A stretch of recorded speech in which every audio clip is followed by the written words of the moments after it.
ನೋಡ್ರಿ ಇವತ್ತು ಏನು ಮಾಡ್ಲತ್ತೀನಂದ್ರೆ ಚುರ್ಮುರಿ ಚೂಡ ಮಾಡತ್ತೀನಿ ನೋಡ್ರಿ. ಹೆಂಗೆ ಮಾಡೋದಂತ ಹೇಳ್ತೀನಿ ಬನ್ನಿ. ಮೊದಲಿಗೆ ನೋಡಿ ಶೇಂಗಾ, ಕರಿಬೇವು, ಮೆಣಸಿನ್ಕಾಯಿ ಮತ್ತು ಬೆಳ್ಳುಳ್ಳಿ.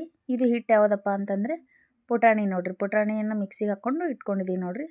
ಅದಕ್ಕೆ ನೋಡ್ರಿ ನಾನೀಗ ಮಸಾಲ ಸೇರಿಸ್ತಾ ಇದ್ದೀನಿ. 2 ಸ್ಪೂನ್ ಮಸಾಲ ಹಾಕಿ ಅದಾದಮೇಲೆ ಖಾರ ಪುಡಿ 2 ಸ್ಪೂನ್ ಹಾಕಿ ಚೆನ್ನಾಗಿ ಮಿಕ್ಸ್ ಮಾಡ್ಕೊಳ್ಳಿ. ಏದಕ್ಕಪ್ಪ ಅಂತಂದರೆ ಟೇಸ್ಟ್ ಆಗುತ್ತೆ.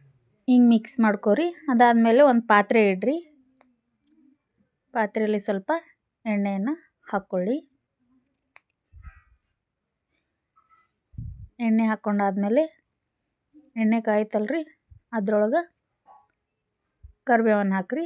ಆಮೇಲೆ ಬೆಳ್ಳುಳ್ಳಿ ಹಾಕ್ರಿ. ಅದಾದಮೇಲೆ ಮೆಣಸಿನ್ಕಾಯಿ ಹಾಕ್ರಿ.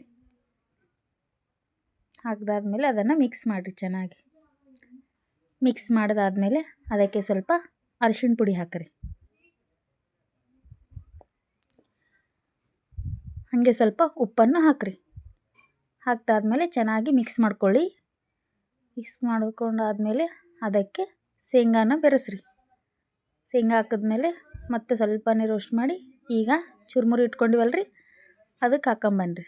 ಹಾಕಿ ಚೆನ್ನಾಗಿ ಮಿಕ್ಸ್ ಮಾಡ್ಕೊಳ್ರಿ. ಕಲರ್ ಎಲ್ಲ ಕಡೆಗೆ ಆಗೋವರೆಗೂ ಮಿಕ್ಸ್ ಮಾಡ್ಕೊಳ್ರಿ. ಅದಾದಮೇಲೆ ಲಾಸ್ಟಿಗೆ ನೋಡಿರಿ ನಾನು ರೆಡಿ ಮಾಡಿ ಇಟ್ಕೊಂಡಿರೋಂಥ ಮಸಾಲಾನ ಹಾಕ್ತಾಯಿದ್ದೀನಿ ನೋಡಿರಿ. ಸ್ವಲ್ಪ ಸ್ವಲ್ಪನೇ ಹಾಕ್ಕೋಬೇಕು. ಹಾಕ್ಕೊಂಡು ಚೆನ್ನಾಗಿ ಮಿಕ್ಸ್ ಮಾಡಿ.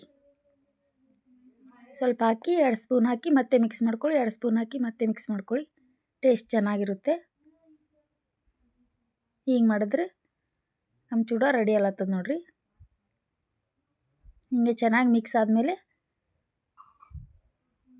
ಅದನ್ನು ಸ್ವಲ್ಪ ನಾವು ಈಗ ನೋಡಿರಿ ಗ್ಯಾಸ್ ಮ್ಯಾಗ ಇಡಮ್ರಿ.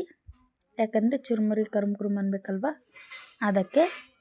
ಈಗ ನೋಡಿರಿ ಒಂದು ಸ್ವಲ್ಪ ಗ್ಯಾಸ್ ಮ್ಯಾಗ ಇಟ್ಟು ಬೆಚ್ಚಗೆ ಮಾಡ್ತಾಯಿದ್ದೀನಿ ರೀ. ಈಗ ನಮ್ಮ ಚುರುಮುರಿ ಚೂಡ ರೆಡಿ ನೋಡಿರಿ. ನೋಡಿ ಹೆಂಗಾಗ್ಯಾವಂತ ಹೇಳ್ರಿ.